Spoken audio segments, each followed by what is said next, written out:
Well, I really want to start off by thanking everyone for being here tonight. I'm just overwhelmed with the amount of gratitude for how much amazing support that people have been giving this movement. So, if you're unfamiliar with the story, I'm Isis. I work at OneLogin as a platform engineer.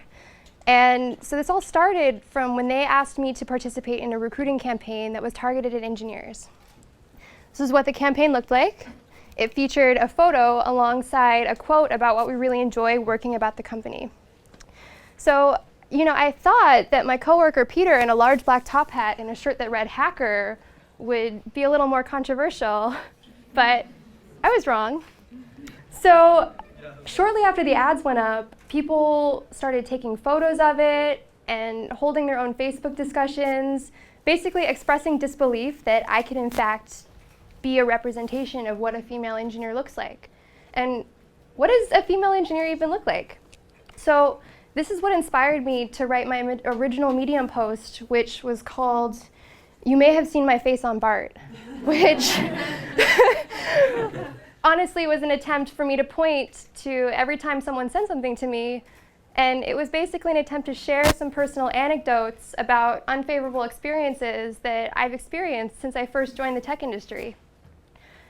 I was absolutely blown away at the amount of momentum that the post got and the wide demographic that resonated with it.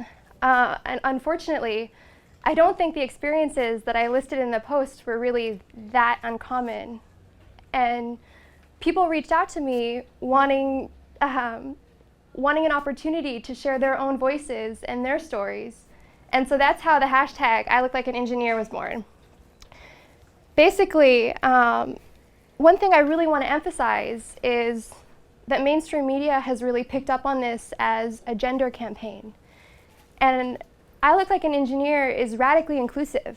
I mean, the whole point is that your external appearance and your gender is not a limiting factor on your cognitive ability. So we're addressing a really deep systemic issue, and I really don't think that the solution comes from fighting exclusion with exclusion. I was originally inspired to write a Medium post after a conversation I had with my boss a couple weeks ago. We were just chatting after work, and I was sharing some personal stories about really disgusting things that people have said to me. He was both shocked and appalled, and he turned to me and he said, "Isis, I'm an incredibly large man. I can walk safely at night in places where someone like you cannot. My window into the world is dramatically different than what you have to experience. So I need you to communicate to me what it's like to be you so I can further empathize with what you have to experience."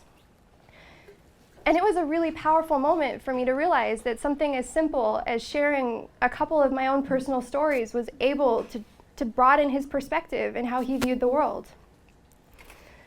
And I genuinely don't think that most people have bad intentions.